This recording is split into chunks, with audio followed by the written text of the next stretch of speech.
d'or. Je repars à zéro. Hein. Voilà, merci. Merci, Monsieur le Président. Oui, ma question s'adresse à Monsieur le Haut-Commissaire pour les retraites.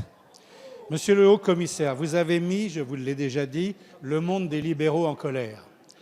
Pour la première fois dans l'histoire sociale de notre pays, ces professionnels libéraux dénoncent le projet qui est un projet de captation de leur régime autonome de retraite. Ils vous l'ont fait savoir et vos réponses ne les ont pas satisfaits. Ils n'acceptent pas l'universalité des régimes. Ils n'acceptent pas d'être assimilés aux salariés du public et aux fonctionnaires. Ils n'acceptent pas de passer sous la coupe des URSSAF. Ils ont choisi d'être libéraux et ils veulent le rester. Ces libéraux, et vous le savez, se sont organisés depuis longtemps, profession par profession, pour créer et organiser la gestion de leur régime. Leur régime autonome, autonomie, s'autofinance et sont bien gérés. Ils sont parfaitement bien gérés, ils sont même excédentaires économiquement et démographiquement, à la différence du régime général dont les comptes sont dans le rouge. Alors que leur répondez-vous, Monsieur le Haut-Commissaire? Merci, cher collègue. La parole est à Monsieur Jean-Paul Delevoye, Haut-Commissaire aux retraites. Monsieur le député, Monsieur Jean-Pierre Door, d'abord, je rends hommage à votre investissement sur le sujet des retraites. Chacun connaît votre compétence en la matière, mais chacun connaît aussi, en tant que Mestin, la considération que vous portez aux professions libérales. Je rappelle que le système universel que nous voulons mettre en place est basé d'abord sur l'universalité.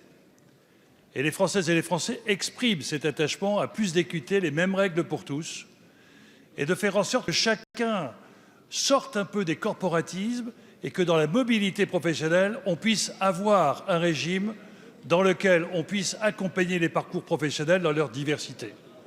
Ensuite, je rappelle que beaucoup de libéraux sont des polypensionnés. 2 tiers des avocats ne vont pas jusqu'au bout. Mais j'entends bien les discours mobilisateurs. Nous avons des discussions avec chaque catégorie professionnelle et nous leur apporterons des solutions du chemin de convergence.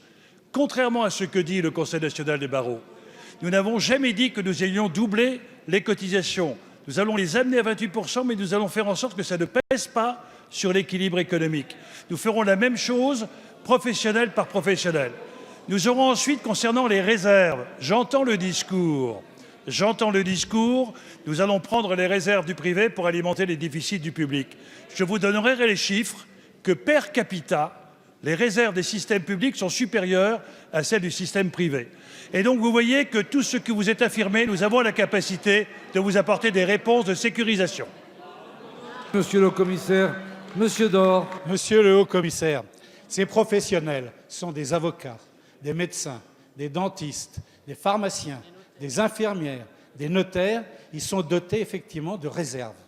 Ils ont des réserves qui sont conséquentes, on les a évaluées autour de 28 milliards. Ce n'est pas rien. Et ils n'ont besoin d'aucune aide de l'État. Ils ont une autonomie totale.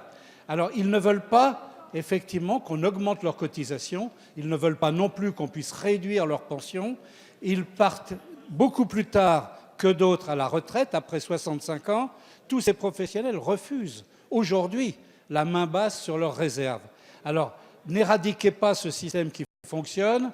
Monsieur le Haut-Commissaire, donnez-leur des précisions de façon à ce qu'ils puissent entendre raison. Monsieur le Haut-Commissaire.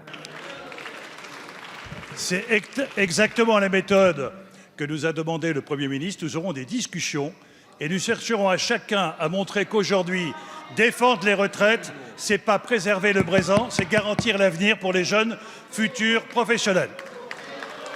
Merci, Monsieur le